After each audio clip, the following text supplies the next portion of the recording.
from the heart of Dubai, where tomorrow is being built today, to the world. Welcome to the CTO Show with Mehmet. Here, we redefine technology and reimagine possibilities.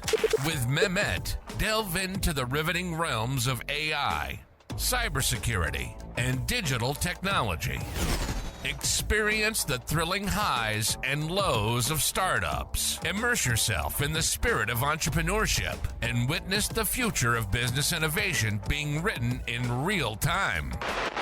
Now, without further ado, let's tune in and explore the future.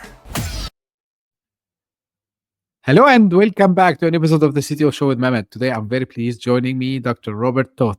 Robert, the way I love to do, the intros, as I was telling you, I keep it to my guests to tell us more about themselves, so your journey, your experience and what you're currently up to, and then we take it from there. So the floor is yours. Great to be here. My name is Robert Toth. I have a doctorate in biomedical engineering with a focus on medical imaging AI. I'm an entrepreneur. I'm a founder.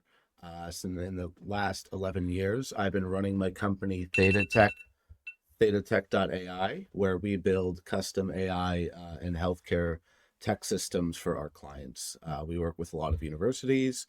We work with medical device companies. And we are just obsessed with the latest technology and latest AI stuff. So that's 30 seconds about me. Okay, great. And thank you again, Robert, for being here with me today. Kind of a traditional question, sorry. Why biomedical and why, AI? So what drove your attention to be in this space? So I've always been into the AI side of things, machine learning. I started learning about all this stuff as an undergrad engineering student in 2005, 2006. I thought it was the coolest thing in the world that computers could look at an image and find some patterns that detected cancer. I wanted to focus any technology skills I had and coding skills on something that could directly impact patients and people and save some lives. And so biomedical engineering is the perfect use of machine learning to me in a real meaningful endeavor. I really I want to see robot surgeons. I want to see cool high-tech AI saving lives and letting people live longer. And it was just a perfect focus for me to do biomedical engineering. Absolutely. Now, you mentioned something about saving lives. You want to see all these innovations, being shaped. So we know one thing usually, Robert, about healthcare in general. It's highly regulated. Of course, it should be. It needs also high accuracy. There is no space to get wrong. So how you see with AI going so fast and knowing the regulatory challenges of healthcare, so how are you seeing these going hands in hands, I would say, and where do you see the AI can make the fastest impact today? So the FDA recently released a guidance document on their view of the future of AI in healthcare, obviously a highly regulated industry. A lot of the focus is about testing how generalizable these AI models are. So if you're doing AI to predict something, if you're doing it to make a diagnosis or to recommend a certain cancer drug because the AI says this will work for this patient, they want to know, did you apply that AI to people in another state, another country, with different genetics, with different dietary habits? There's a huge focus on the generalizability of these AI systems. And I think that we're finding a lot of healthcare is going to easily incorporate the generative LLM-based AI to help with the paperwork. I think the lowest hanging fruit is just the onerous paperwork for insurance billing, scheduling, dealing with burnout, transcribing doctor's notes, giving summaries of patient meetings with doctors, summarizing the patient journey in an LLM generated report. So I think every healthcare provider and hospital, etc., is going to have AI generated AI summaries everywhere. So the regulatory people are going to have to say, hey, if the AI report doesn't include some information, the doctor is still liable, and the doctor has to double check what the AI says. So I think the regulations are, one, going to focus on how generalizable this AI is, but secondly, who's accountable and who's double checking the AI's work. I think that's going to be one of the most important considerations. Absolutely. Now, again, talking about AI, Robert, and something that comes always, regardless which vertical we're discussing, is how people gonna start to adapt, and adapt at the same time to this new fact that AI is with us. So when it comes to, you know, the people who work in healthcare, let's say starting from the nurses, starting, from doctors, how are you seeing their excitement or maybe a little bit pushback? So what are like some of the things that you started to monitor and notice when it comes to adoption and adoption, I would say? I think the adoption is tricky when the doctors don't want to be replaced, the nurses don't want to be replaced. Everyone's very scared of being replaced. I think it's inevitable that the large companies like Epic, for instance, who makes the EHR reporting software, is just going to start seeping in AI summaries of things and AI generated content. I think nurses and doctors aren't using AI tools to double check themselves right now. They're not going to ChatGPT. They're not going to Perplexity. They're not double checking, hey, did I get this diagnosis right? Or are there other considerations? So I think there's a little bit of subtle pushback of, I'm not going to use this. I'm going to rely on my knowledge. But I think the adaptation has to be, hey, read over the AI summary of the Zoom meeting. Read over the AI summary of my transcript with the patient. See if it did a good job. And I think just getting used to those, like AI generated diagnosis, AI generated summary, AI generated whatever. I think the people who are getting used to it and embracing it are going to be the ones who stay on the cusp of it. And the ones who are too scared it's going to replace them, they're kind of digging their own grave in a lot of ways if they're not embracing it. So this is the same applies to any other field, I would say, right? So always Oh we yeah. say like, yeah, you need to teach yourself how to use these AI tools. Otherwise, you might lose your job to someone who knows how to use these tools. It's not about replacement. And I like this fact, Robert. Now, you mentioned something in the intros about your excitement of having robots in the operation rooms and all this stuff. How far are we from this? Like, Oh, we're pretty far. We're pretty far. The dexterity is not a solved problem yet. It's much easier to have an AI churn through digital EHR records than to have a robot that is able to automatically do surgery or something like that. Now, mhm. I think things like the Da Vinci robot and there's other teleoperated robots are going to be a step in between here in full automation, where you have a doctor around the world doing remote teleoperations. Then slowly pieces of that will be automated. Okay, well, make the first incision, automate that. Then the doctor goes in and looks around and does something. Okay, stitch them back up at the end, automate that. Like, they're going to start to automate little pieces of that gradually as robotics gets better.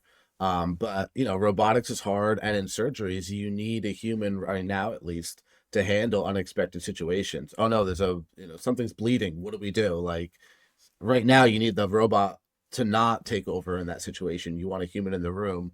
But I think it's just inevitable. Right. So we talk in other fields again about the concept of co-pilot. Of course, the term Microsoft adopted it Mhm. in their AI thing. So it's kind of like I see it myself. To your point, like always, we need the doctor to be maybe supervising what the robot is doing. So we can think about it maybe as a co-pilot more than an autonomous, right? Yeah, it's like when the doctor says to the nurse, "Hand me the scalpel," he can say to the robot, "Make an incision there," or reposition yourself 5 centimeters to the left.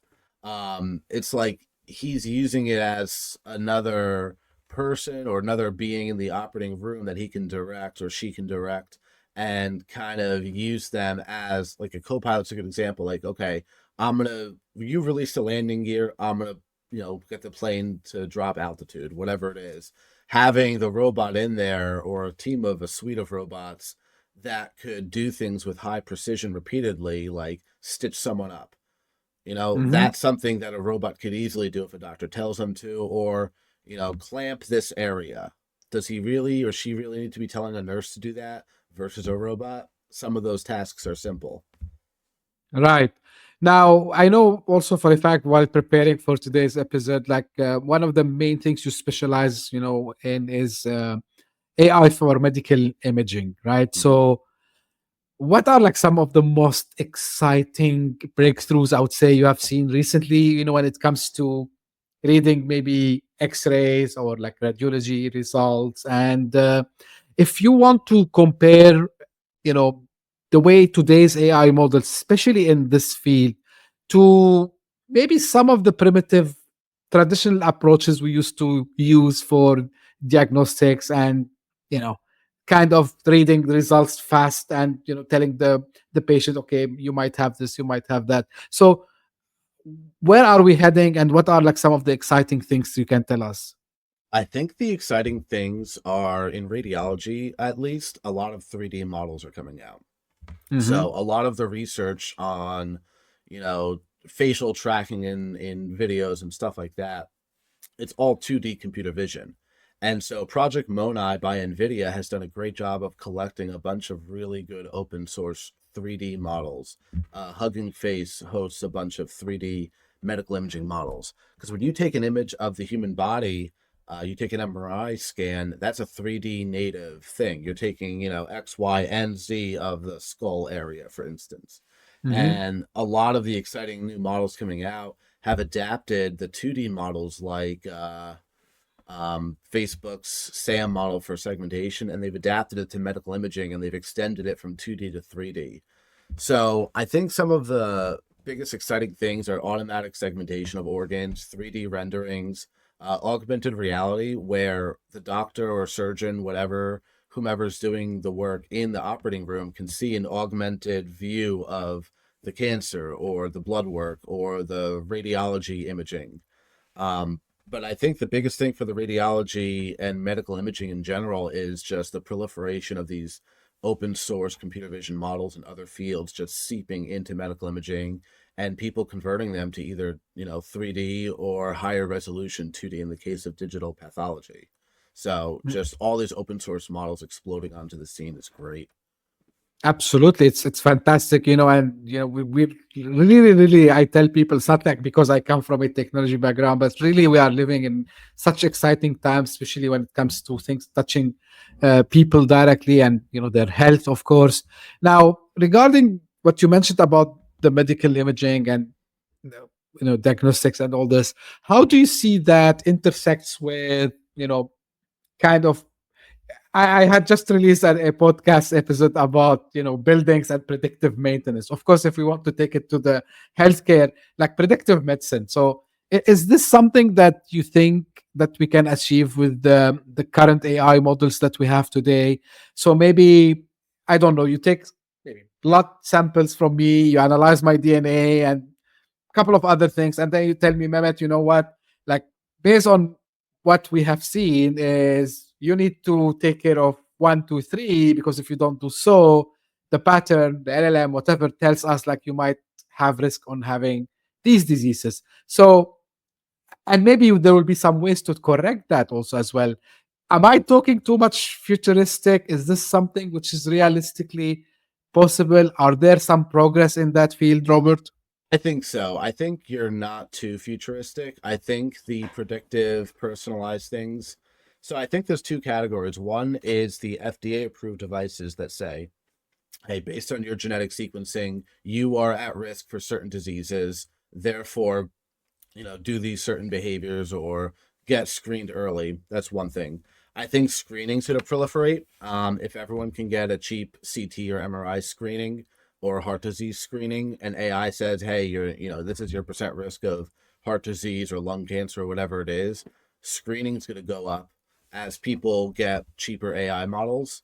I think there's also a category of health and wellness that are not FDA approved devices. So you're thinking like Fitbits, you're thinking your wearables, heart rate monitors, pinpricks for a little, blood analysis. The company Throne that analyzes the waste in toilets with computer vision, and I think there's going to be a lot of home solutions, consumer-based solutions, patient-based solutions that say, hey, we monitored your grocery purchases and we monitored your blood, or we checked your blood work, and you had a screening that checked your liver and the level of fat on the liver, and because of all these, you should adapt your diet in the next 3 months to, eat more carrots. I don't know, whatever it is. But I think this personalized, like, health and wellness at home, consumer owns the data, is going to be a huge industry that helps predict, what people are at risk for and potentially offer suggestions. And as long as they don't report scientific findings, we'll see if the FDA allows the AI to just let a consumer with their own Fitbit at home get a health prediction that says, hey, if you don't hit 10,000 steps a day, you're going to drop dead of a heart attack in 10 years, give or take whatever way it phrases that. I think there's just going to be a huge amount of consumer based goods that are AI generated predictions. Yeah, and one question just popped up in my head because, OpenAI brought the deep research model 2 weeks ago, and I start to see doctors specifically, which I follow very closely on different social media platform, and they were talking about the accuracy and the speed that specifically the OpenAI one, and I'm sure like more models would come and follow, especially when it comes to for example, reading a specific case. Let's say it's a cancer case, and maybe sometimes they are not sure, should we go with a chemotherapy, should we go with radiation. um, where are we heading in that space, Robert, when it comes also to the research part? And you coming from an academic also background as well, you have a PhD in biomedical engineering. So can AI also helps us on the research part of that, which can translate later into practical aspects? I think so. I think the best thing it can do is scour PubMed and read the abstracts of 100 relevant papers, and then read an individual case report or grant that it needs to edit, and use all this outside knowledge. I just think the deep research, DeepSeek's R1 doesn't do deep research, but it does reasoning, perplexity. All this stuff is going to help researchers make connections that they haven't made if they ask it the right way. You have to basically say, hey, deep research, summarize the latest 100 papers on glioblastoma, and then tell me, given that information and given this one case, what do you think is the best course of action? Or what do these 100 papers have in common? Is there some, biochemical we missed that was some obscure research paper that I didn't have time to read, or the professor's students didn't have time to read? And deep research would go out, find the needle in the haystack, little tidbits of information, and give you a report that the researcher didn't know. That doesn't mean the researcher is replaced. It means the researcher has another tool to learn a lot more, a lot quicker. Cool. Now, here's my other question to you. And again, I'm relying on your academic plus also practical background, Robert. So, and this is not only in healthcare, but in many situations, and because I talk to a lot of people in the healthcare industry. So, what they used to tell me is sometimes you do something in theory, it works perfect. But when you go and do the clinical trials, it's completely different results. So are there like some best practices while doing this research to make sure that when we jump onto the clinic, it's gonna work the same way as we have found out during the research? I think that's one of the hardest things of modern machine learning in healthcare. The generalizability. I think you have to do really heavy cross-validation experiments. You have to, and this is why the FDA is so stringent on, did you test and validate your algorithm on a variety of people, a variety of types of patients? Were they all in the same small town that you ran your initial training set on? Maybe they have a certain thing in their water or their diet that made them different than people on the town over. So I think the whole thing is, how do we validate these AIs on larger and larger cohorts? The fewer patients you evaluate them on, the less it's going to be generalizable. And actually leaving a set of patients out for validation that you never touch during the product development or predictive learning or anything, that's going to be super important to try to make it more generalizable. If it works for Americans, will it work for Canadians? Maybe there's something in the food there that's different, all that maple syrup, can ruin things. But I think just testing the generalizability on larger cohorts so that when you do the clinical trial, it's hopefully not overtrained on the training data that you fed it. And that's why a lot of the good AI researchers in medicine use foundational models where you're starting the neural network with a set of neurons and weights that were trained on a huge corpus of data, like the whole internet. Or a foundational model for radiology, you might have seen a million different MRI scans from a variety of different diseases first, and then you fine tune that to your data set.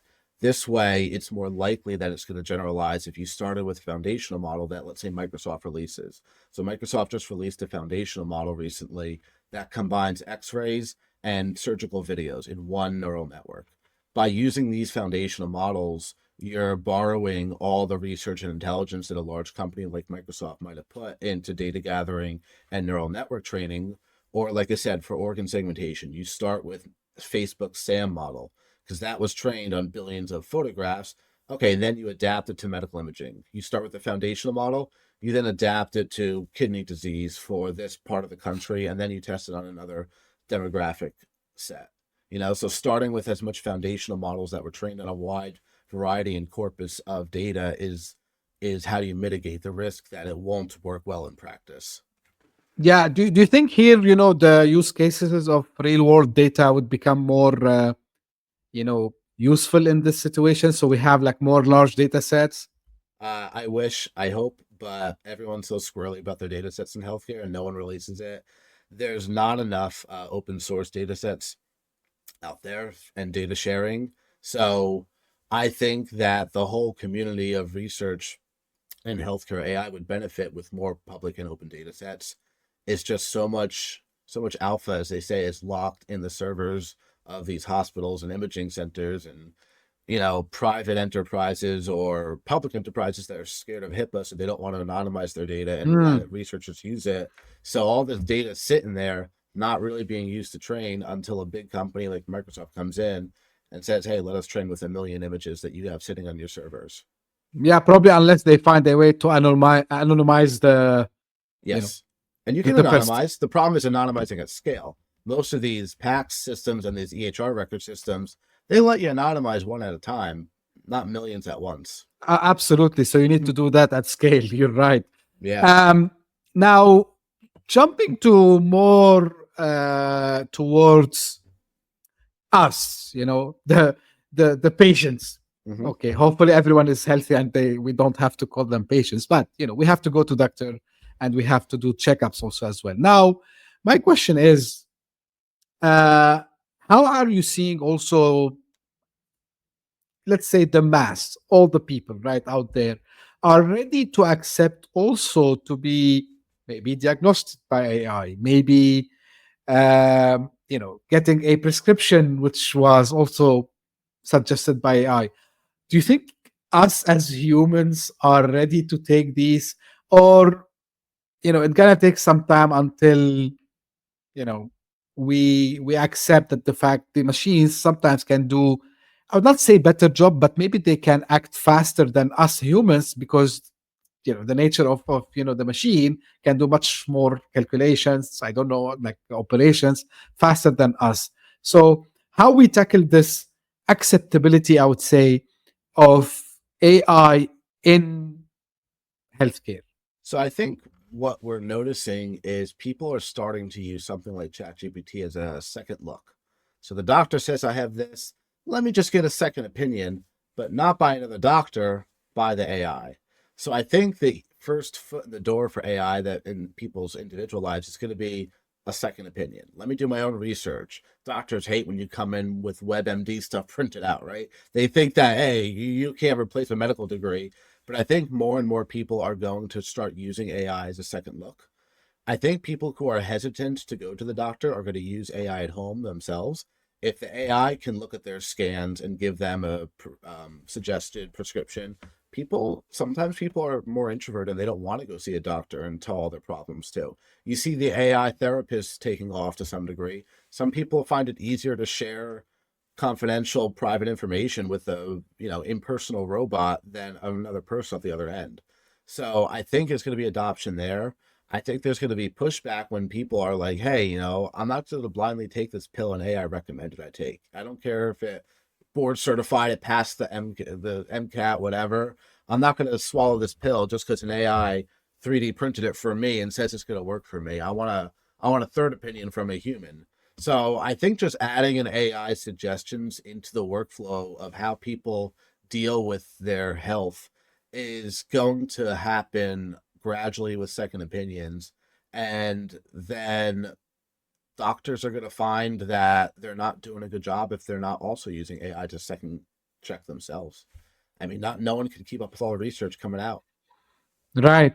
Now, still within the AI, because and people might say why we're talking too much AI, because it is the current technology, of course. But there must be like other, I would say, technologies in health tech that you're seeing like great use cases is combining them.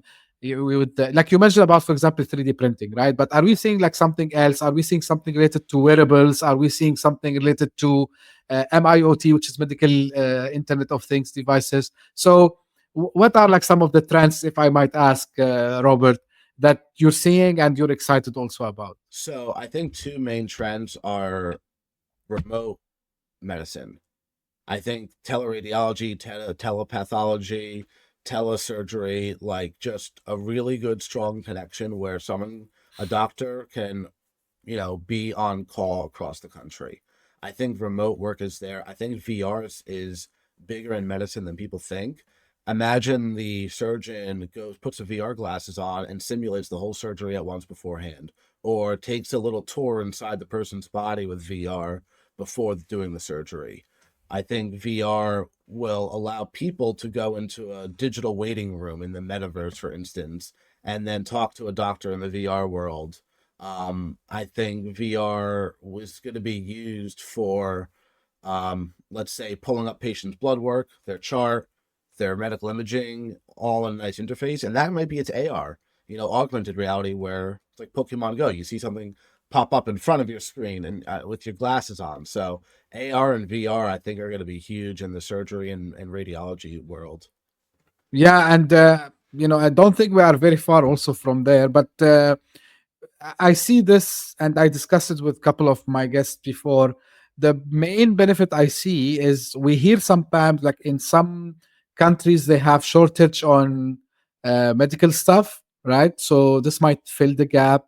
In even some like less developed places in the globe, we see that even they don't have the basics, right? So this might also become one of the ways where we can fill these gaps also as well. And this is why I'm super excited when I see these breakthroughs, technologies and the innovation that are coming out from there. But I want to go back a bit, Robert, to the regulations. Um, of course, in the US, you have the HIPAA. In Europe, the GDPR and all, whatever comes out of there.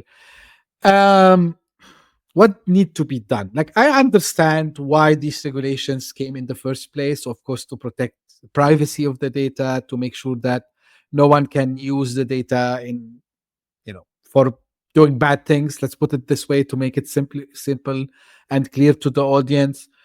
uh, but who do you think should lead first to start looking into these regulations, and maybe, I would not say remove them, but maybe modernize them to be, at least, you know, modern enough to grasp all these advancements that we have with the AI? So I think when it comes to regulations, um, I think it's very onerous for startups and smart entrepreneurs to enter healthcare and healthcare tech because it costs millions of dollars just to get a product onto the market. That's not the case in any other industry. E-commerce, you don't need millions of dollars to launch a drop shipping service. I think the regulations need to, one, be more prominent with displaying how many patients an AI system was validated on. That's one thing I think we are under regulated on. If you look at it, a lot of these things are approved with a couple hundred to maybe a couple thousand patients validated on. I think that that number needs to be very prominently displayed on any AI device. This was an AI model, great, FDA approved. Instead of doctors blindly trusting that, how many patients was this validated on? What was the accuracy? How often did it get false positives and false negatives? Now, I think we need to remove the onerous stranglehold of regulations on startups, entrepreneurs, because we're not innovating in medicine, because it's, unless you already have a way to raise money from professional investors like VCs, it's difficult to actually get an FDA approved medical device to go to market. And it's difficult if you don't already have a hospital you're working with. I think there needs to be pathways that is, right now it's either, hey, what I built is for research purposes only, I can't market it, I can't sell it, or FDA 510K PMA approved, I have a whole marketing budget. I spend $5 million on, dealing with regulations and clinical trials. It's in the market and I can be like GE and just do whatever I want within reason. There needs to be something in the middle where we are encouraging young entrepreneurs to enter the healthcare AI world with ideas without them being turned off by the onerous regulations to go to market. Maybe it's like a preliminary, not research only, not full FDA approved, but like a fast track, on track to get released to the market, where there's extremely heavy limitations on what you can say, but you don't need to spend millions of dollars on clinical trials to get to market. So the regulations right now are good because they're trying to keep the product safe. They're trying to make sure the AI wasn't just trained on one subpopulation and doesn't work well in another subpopulation. So that's what they're good at, but they're bad at giving a way for budding entrepreneurs to want to innovate in the medtech space without needing to do a full onerous, high reporting, regulated product to market. And I think there will be also the ethical aspects, I believe, also, Robert, which people sometimes, they say, okay, fine, we can accept that maybe we need to ease the regulations, but what if someone tries to do something bad? Of course, Right. I don't agree, but I'm taking the devil advocate role here a little bit, if you want. So how we can defend this? Well, I think it's like, okay, so, John and Jane Smith start a company like Theranos or whatever, and they do something and they didn't test it on enough patients, and now they're in the market and a patient dies because they followed the recommendations of something that the FDA did not regulate enough. I think how do you mitigate against that is making it very visible that this is preliminary. This AI was not trained on a sufficient number of patients. Yes, you can still make money on it and you can buy a service, but how pharmaceuticals have to list 1,000 side effects for any drug they put to market? Make it so scary, but let them at least go to market. So in terms of the ethics, make any company that goes to market, even with less regulations, have to report and make it really visible. This might not work for you. You know how ChatGPT, we can potentially spew misleading information, whatever it says. All these disclaimers. This is AI generated. Don't trust your life with this. Still let them go to market though, but stamp on 1,000 disclaimers of scare the patients away from using it. Right. That helps mitigate that. Yeah. And you know what I tell people sometimes, especially on the content, right? So, and I think, last year or 2 years ago, it's been 2 years now. So one of the things that we discussed on the show, it was with Sid Mohaseb, and hi to him if he listens. So when it comes to finding content or information, especially with healthcare, I've seen it a lot, and I used to do it, and I still do it honestly sometimes. Like if I have a pain, let's say I have a pain in my elbow, and I go to Google, the first result I start, and of course, sometimes we don't read this, and we know sometimes some websites they would have their SEO in a way, so they put these keywords and they just put something nonsense, right? And the AI is not different because the AI actually is generating a content based on the knowledge base that it has. Of course, it's not like the search; it's doing kind of retrieval over there. So this is why, yeah, the ethical aspects, I agree with you, Robert, here. And this is why I was kind of playing the, devil advocate here, but 100% on what you're saying here, Robert. Now you mentioned entrepreneurs and startups, and part of what I do with the show is always asking my guests what we need to do to have like more founders and entrepreneurs in healthcare. But other than the things that you mentioned, like what other advice you would give them based on your experience? You've been doing this for a long time yourself, so what they should think about, what are the kind of best practices, maybe things that they should do, things should avoid, of course, on a high level, if you can share that with us. Yeah. So, I've been an entrepreneur in the healthcare AI space now for 11 years, and my company is Thetat Tech AI. If anyone wants to check it out, we are custom healthcare AI consulting. And I think for founders, you got to start with the data. In healthcare AI, you don't always want to start with an idea that could be great. You got to start with what data is available. A lot of the ideas, you're going to be roadblocked by not gathering enough data to train a good AI model. Start with open source data sets. Start with a doctor collaborator that can give you some preliminary data. Start with a university connection or research lab that has some data you can work with. Scour the internet for public data sets. I think healthcare AI budding people, they should look on Hugging Face for the latest AI neural networks being done in healthcare, but then look for the data sets. There's data sets of doctor-patient conversations that you could use to train an LLM or fine-tune one. There's open source radiology data sets. There is surgical video data sets. So whatever an entrepreneur does, one, enter it knowing you're going to have to deal with the FDA. Secondly, start with the data. Everything makes it easier when you're starting your endeavors with more data rather than a clever idea. That's what I would say. Great, Robert. As we are almost coming to the end, and this is usually how the final question I ask. Any, maybe final thoughts you want to share with us? Maybe something I didn't touch, and you want to just quickly say something on it, and of course, where people can get in touch. Yeah, so you can get in touch. Go to thetatech.ai. There's a contact form, and then it'll go right to my email. So theta, the Greek letter tech.ai is where to contact me. In terms of things we didn't touch on, I think it's really exciting how cool and futuristic all this is going to look. When we go walk into a hospital, like it's easy to get scared of AI replacing doctors or AI giving bad judgment or underregulated or overregulated, whatever. But you're going to walk into a hospital and it's going to be some cool Star Trek stuff there. It's going to diagnose you more accurately than a regular doctor, maybe not as accurately as a specialist. We're going to have custom personalized cancer treatments based on your DNA, your blood work, your Fitbit monitor, whatever it is. I think just the futuristic, cool stuff coming out of it is going to be really nice. And also, there's just going to be a huge shift to patients owning their own data.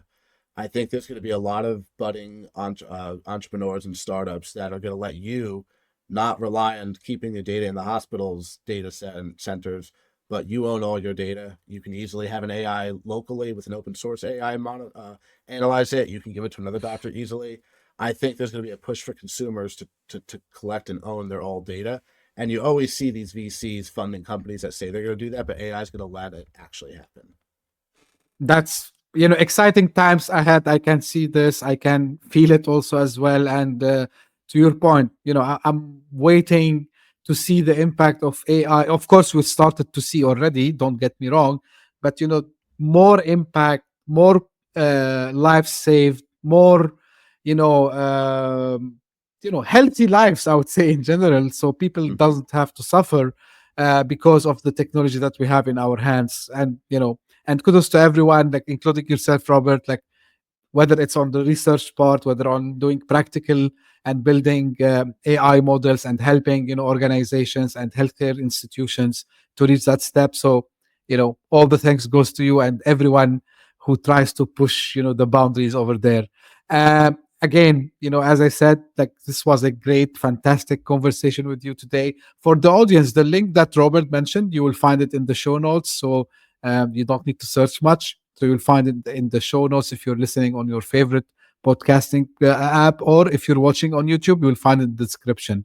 And as I say always, this is for the audience. Thank you very much for uh, all the support, all the comments. You did something great this year for us on the podcast. You managed to bring us up in the top 200 charts in multiple countries at the same time, which is the first since 2 years. The second thing, you put us in the top 40 business podcasts in Dubai, ranked at the 14th. Thank you so much for that. And if you are just new to the show, thank you for passing by. I hope you enjoyed it. If you did so, give us a thumb up, share it with your friends and colleagues. And as I say always, thank you very much for tuning in, and we will meet again very soon. Thank you. Bye-bye. Hit that subscribe button, share the show with your tech-savvy friends and fellow entrepreneurs, and leave us a review on your favorite podcast app. Your support means the world to us.